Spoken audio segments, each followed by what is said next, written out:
With our Lansing Lugnuts Friday conversation this week, I'm Jesse Goldberg-Strassler, joined by Carol Walker. Carol, thank you very much for giving of your time. Well, thank you for asking me. I'm very excited. It's a good feeling to be able to talk baseball with somebody. Do you remember the first Lugnuts game that you ever went to? Oh my good. Yes, I do, but maybe not as strongly as the first Chicago Cubs game I went to.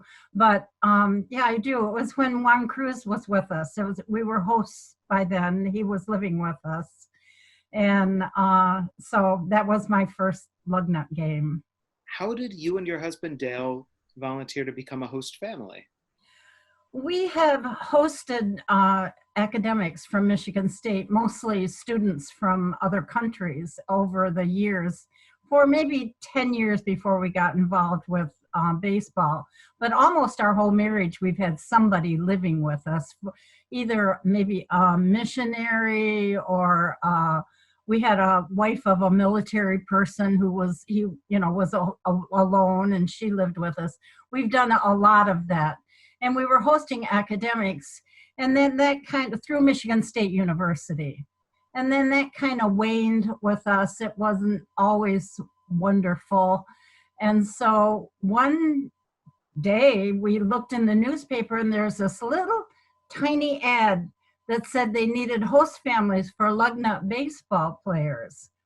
And so we said, oh my goodness, maybe we should try that. And we had been thinking about hosting women golfers when they had women's golf out at Walnut Hills. But we never did get around to doing that. So anyway, this is a long story. Anyway, we were also volunteering with I was teaching at Averill School in Lansing, and we did a hot dog stand at the Breslin. It was a fundraiser for the school. And so I liked to work the counter, and Dale liked to be in the back cooking hot dogs. And one of the parents was back there, and they were chatting back there and talking about baseball and how we had seen the ad. And so Bob Garza, he got all excited. He said, oh yeah, you guys, that would be great. You really should do that. So anyway, the next day, maybe it was 2 days later, his daughter came to my desk at school and said, my dad said for me to give this to you. And it was an application to be a host family. And Bob Garza had gone down to the stadium, gotten that, had his daughter bring it to us. And it said on there to fill out the application and take it to the post office on West Michigan Avenue, right here by us, and give it to somebody named Margaret. So I called Dale at his office, and I said, guess what I have? And he said, well, let's fill it out and see what happens. And so I took it to the post office, and the next day we got a call from Margaret Lyra, and she said, can we bring a player over to your house tonight after the game? We have a player who needs a host family. That's very sudden. Yes. He was sleeping on their sofa. He said he was sleeping on the sofa with the cat. He said, I never slept with a cat before. So anyway, we said, sure, you can bring him over. So it was like 10:30 at night after the game. They brought this player, Juan Cruz, to our house. Big, tall Dominican kid, tall and skinny. And Juan Cruz came, and I took him all through the house. I showed him every single room, the back porch, the garage. I showed him the basement where the freezer is. I showed him everything. And then we went in the living room and sat on the furniture in the living room. And at that time, I had 2 love seats that had big pink flowers all over them. And we had kind of a pink tone carpet, And Juan Cruz sat on one of those love seats, and his long arm went all the way across. He's had long, long arms. And Margaret Lyra said to him, Juan, what do you think? Do you think you'd like to live at this house? And he looked all around the ceiling and all around, and he said, yeah, it'll be okay. And the best part of that story is the next year he invited us to come to his house in the Dominican. And so we went. Carol, we got just to station this, by the way, was this April 2000 that Juan first came over? 2000. Yes, yes, yes.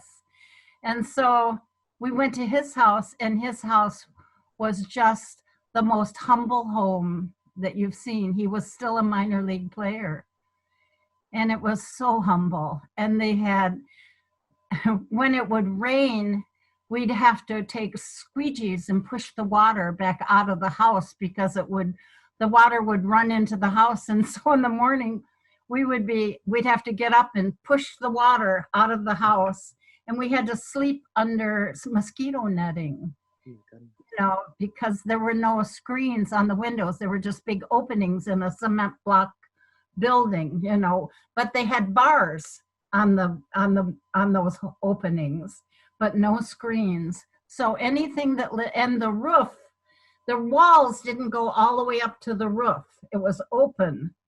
So at night, anything that lived outside would come inside. And so there was a rat that used to come and walk around the top of that wall every night and look down at us. And then we just laughed because we remembered him sitting on our sofa in our living room with all of our carpeting and everything, and the big pink flowers on the sofa, and saying, yeah, it'll be okay. I want to go back into that 2000 baseball season that he spent with you. You had hosted all of these other different people from different walks of life. Yep. What was different about hosting a baseball player? I think what was different about a baseball player was his schedule and the person that he was. Because we've hosted people from many countries. And one was a very upstanding person. And he was a very clean person. And when we said baseball players, I said, oh, I don't know. Baseball players spit and they scratch, and I said, I don't think so.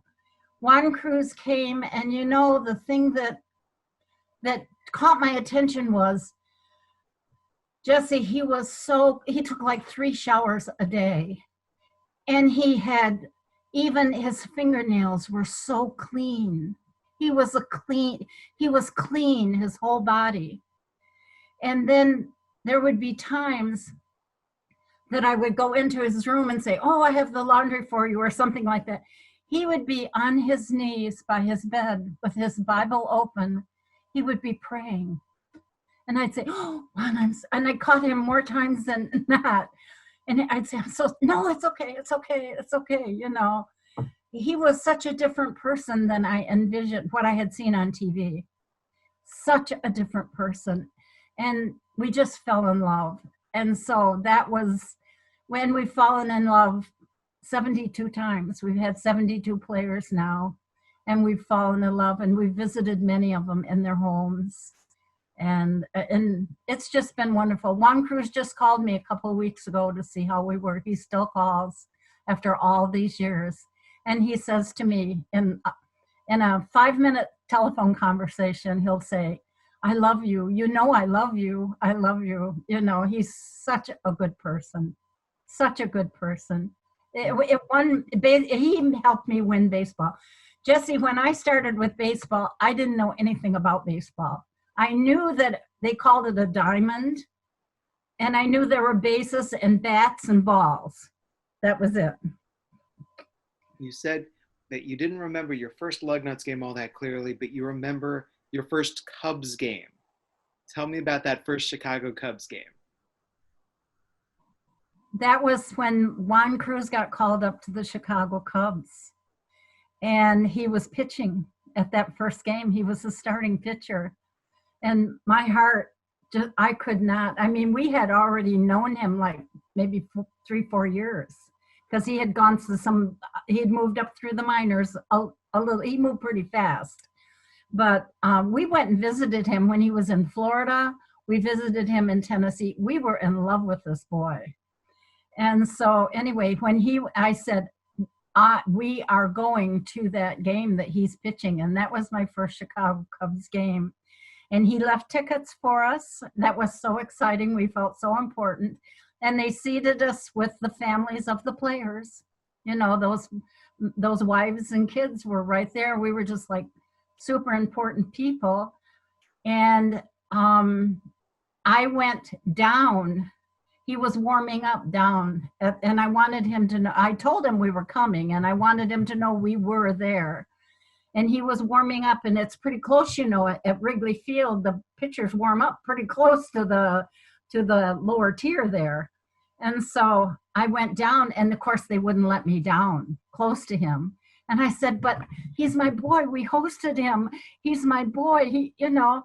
And so they let me go. They let me go down to right beside. I mean, I was like 10 feet from him. And everybody's yelling, one, you know, and he's not paying any attention. And I just screamed, one! And he looked up and waved at me. And I said, asked him after the game, I said, how did you know? He said, I know your voice. I know your voice. I mean, can any mother, I mean, he's been a son to us, as have other players down the line. Let me follow up with that. All right, so there's Juan Cruz, your very first player in 2000, who immediately is in the Major Leagues 2001, and he pitches in the Major Leagues 2012 as his last season. But it's very easy to say that you were spoiled by your very first one.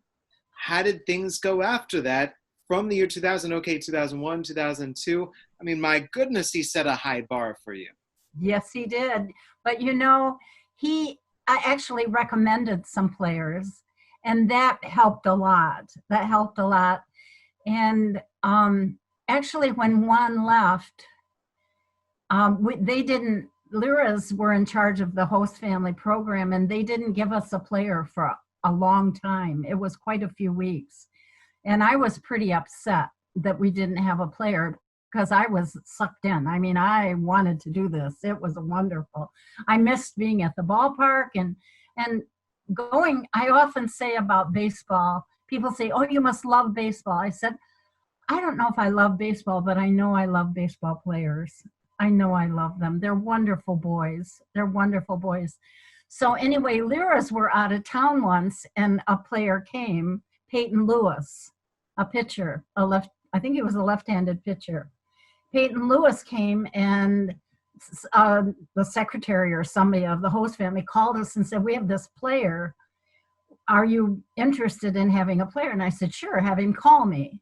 And so he called, and it was so cute. He said, do you have room at your house for a left-handed pitcher? If that's a right-handed pitcher, I can't remember. But he said, do you have room at your house? And I said, we sure do. And so I said, I'll meet you at the ballpark, and you can come home, you know, right after the game. And we even went to his wedding in Nebraska, you know, after he was out of baseball.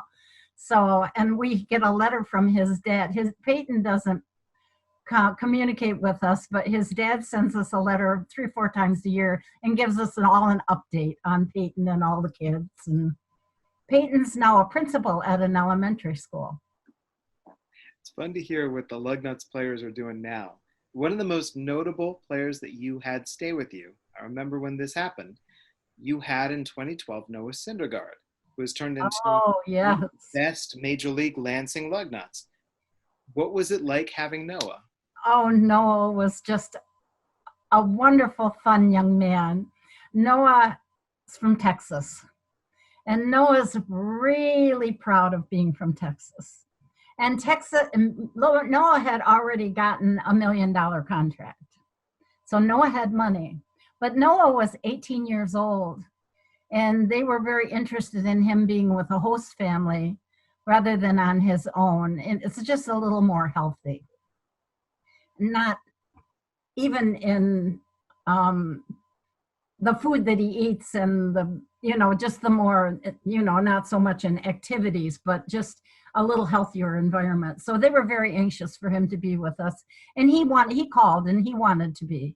So it was pretty fun because of his whole Texas demeanor. And he was such a tall boy.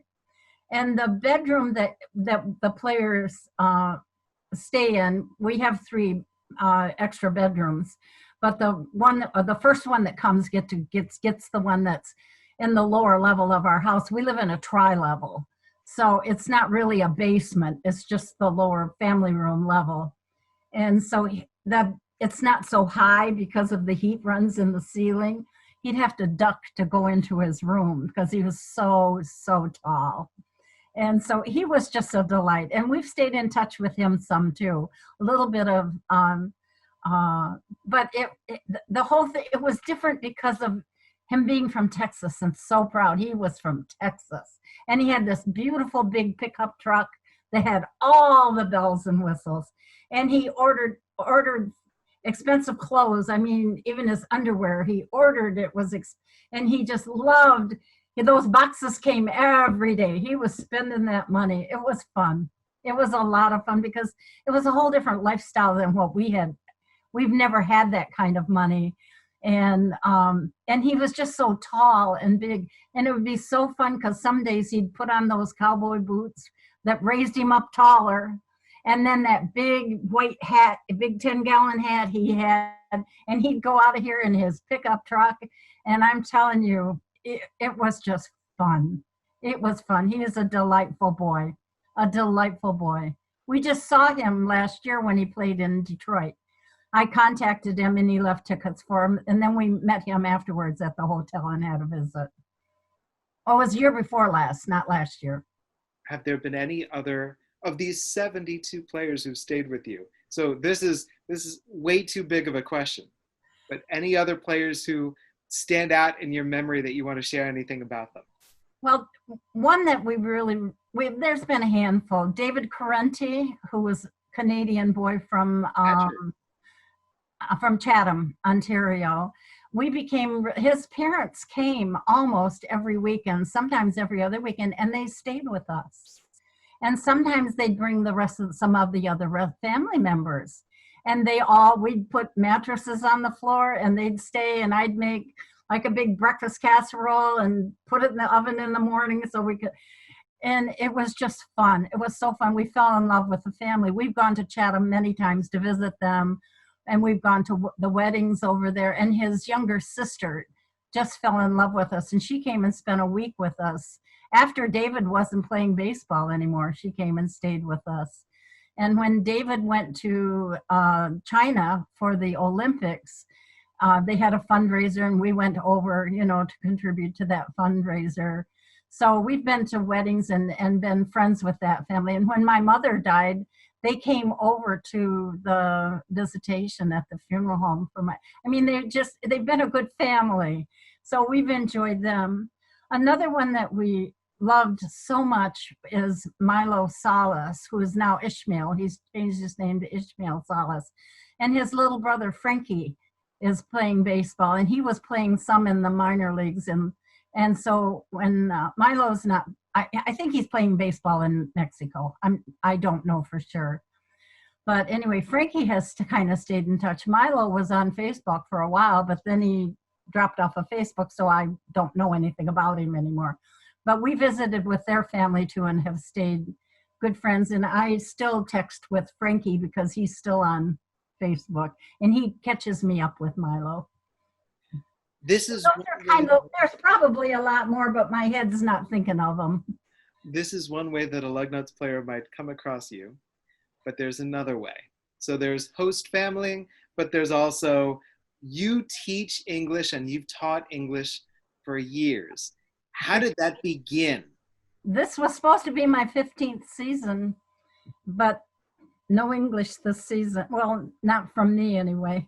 How did that come about? That's another good story. We were host family, and I retired from teaching in the Lansing schools in 2008. And I retired at the semester. I didn't wait till the end of the school year. I retired in February 1st was my retirement date. And it was like in March, before the boys came to Lansing, I got a call on my cell phone, not my home phone, my cell phone. And this man said, "Hello, my name is Jeff Romer. I'm with the Toronto Blue Jays." And I said, "Oh, really? Why are you calling me?" He said, "Well," he said, "we're wanting to interview someone for our like little newsletter that or news that they have with the Blue Jays. We want to interview somebody who's been a host parent and just kind of, find a little bit about that." And I said, "Oh, sure. I'd be glad to do that." He said, "Great. I'll get a hold of you and we'll arrange that." And then he said, "We're also looking for someone to teach English." And I said, "Really?" I said, "How did you even know I was a teacher? How did they even know me?" Because I was not hanging around the ballpark. I didn't know the management I didn't know it. I was just a host mother. I was nobody. He said, "Well, we had asked at the ballpark and they gave us your name." And I said, "I didn't know they knew I was a teacher." I was just shocked. And I said, "I would love to do that." And I had taught some English ESL with students in maybe 20 years before that. I had done it like in an after school program or a summer school program thing. So I had some experiences with some experience and kind of a vague idea. And so anyway, we interviewed on the phone maybe for, I don't know, 30 minutes maybe, and he hired me over the phone. So it was wonderful. It was so exciting. And I said, "Is there any curriculum?" And he said, "Yes, I'll send you something." There's actually a curriculum that's called, what is it called? English as a second language for Spanish-speaking baseball players. And it's just a collection of worksheets, actually, that I could build lessons off of. And they gave me an Oxford Spanish-English dictionary. And then I found out that they had workbooks that went with that. So I just built my own curriculum and figured it all out by myself. And they have been nothing but they've just complimented me over and over and over. So it has been good.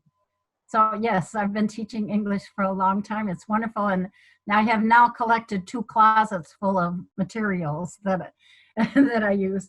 And I do use a lot of literature when I teach. I have lots and lots of upper L picture books about baseball.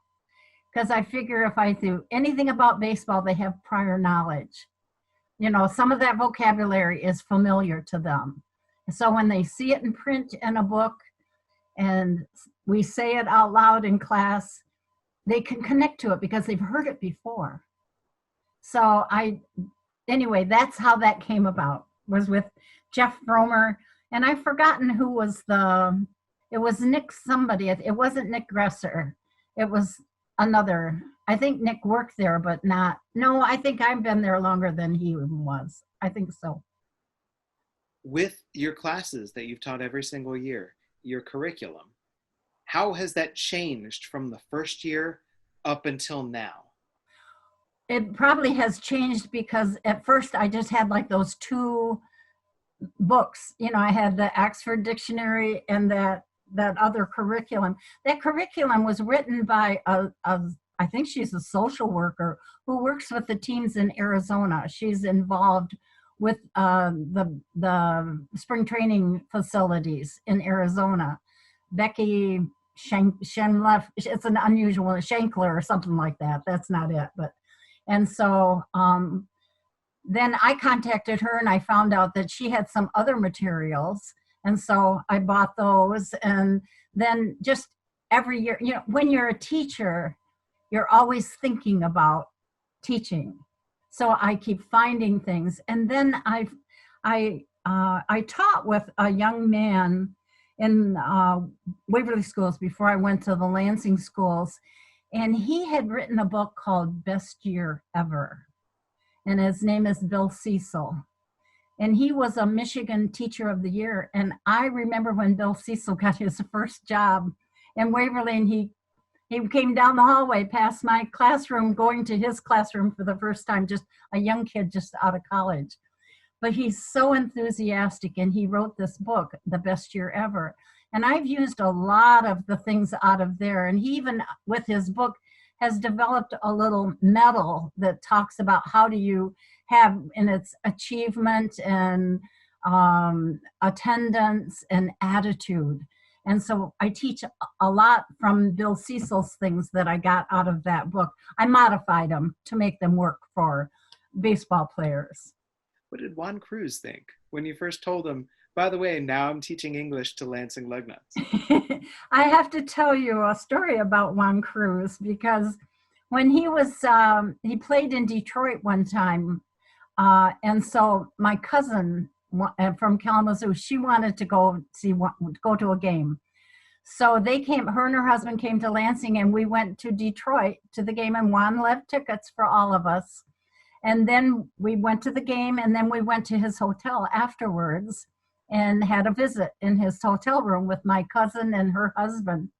And Juan Cruz has good English. He's had good English. I mean, when his English wasn't wonderful when he came here, but he and I practiced English all the time because we spent a lot of time, and he just wanted to learn. He was hungry to learn English. So my cousin said to Juan Cruz, "Juan, your English is so good." She said, "Where did you learn your English?" And he said, "Oh, thanks be to God and Carol Walker." And when Juan went on to play in other at other venues and moved away, we talk on the phone. That was before cell phones. We had to make long distance with those, remember the phone cards, and we had to put in the code and everything. And we practiced, and I said, we practiced on the phone. We talked on the phone a lot, and if I couldn't understand it, I'd make him say it again. He'd have to say it until it was very clear. So but he did say, "Thanks be to God and Carol Walker."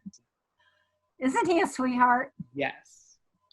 I mentioned Noah Syndergaard as a player that you hosted and is right now one of the most famous baseball players in the world. Another one of the most famous baseball players in the world was in your classroom. And now Vladimir Guerrero Jr. is the guy, and we'll see what he becomes at the major league level, but everybody knows him, and you taught him, and once again, here he is, 18 years old. Yes. Glad you like as a student. When he was in Lansing, he lived at the apartments by the ball field, and his grandmother lived with him at those apartments. That's how the family worked that out. I admired that because he was young. He was very young. And Vladimir was a wonderful student. He had some English because he had lived in Canada, I think. Didn't he live in Canada? Yes. Yep. And so he had some English, but we improved the pronunciation. I worked with him a lot on pronunciation, and I like them to write in English too. So we practiced writing, because speaking English is one thing and writing it's another whole thing. And writing English is hard because it isn't always spelled the way it sounds. It doesn't sound that way that it's spelled. So that's a challenge for the boys. And sometimes they're not real happy with me because I make them write. But it's good for them. And we don't do a lot of writing, but that's what I work with him. But I have to tell you, when he left the last day he was in my class, he knew that was his last day. And he came to me at the end of class, and he said, "Thank you. Thank you for teaching me English." And he hugged me and said, "I'll never forget you." He's a sweetheart. You see why I love these boys? They're sweet boys. They're sweet boys. Do you know, in 72 players, we only have to ask one player to leave our house? That's a pretty good record. That's a pretty good record, isn't it? Yes. Yes. How difficult has this been for you that we don't have baseball this summer? It's been really tough for me because I'm used to being so busy. Because when I'm not teaching at the ballpark, I'm preparing to teach at the ballpark. And I have a lot of other activities in my life. I'm not a person that stays home. And I always, when my doctor talks to me about all my activities, I tell her, but if I stay home all the time, I have to clean closets or I have to dust baseboards or something. I don't want to do that. I want to be out doing things. And I said, so if I keep busy, I don't have to clean closets. But with this pandemic, I've had to stay home more. And so I've done a lot of cleaning, and it didn't take long, and I decided this cleaning isn't very much fun. So I love being out. So it's been tough for me, and it's been tough for me not to have baseball. And we've learned that TV during baseball season is mostly repeats. We're not used to being home and watching summer TV. We're usually at the ballpark. We're not watching summer TV. And so it's pretty tough to fill the time, you know. We have found some ways, and we are doing and getting out and doing things, always being very respectful of others, you know, the distancing and the masks and everything. But so I have found some other things. And then something I found, Jesse, is I don't have any hobbies. I don't crochet. I can crochet and knit, but I don't really like to. I don't quilt. I am not an artist. And what I do is I work. You know, I have a job and I work. And since I've retired, I've worked part-time.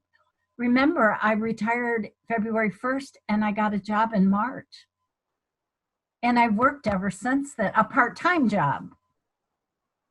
So it's been pretty tough not having baseball. We're used to being at the ballpark. And you know what else is so sad? I haven't had a ballpark hot dog. That's a big sacrifice. That's big. I was thinking last week that the Lugnuts should set up a hot dog stand out in front and just let us come and buy hot dogs. I'll see who I can talk to on your behalf.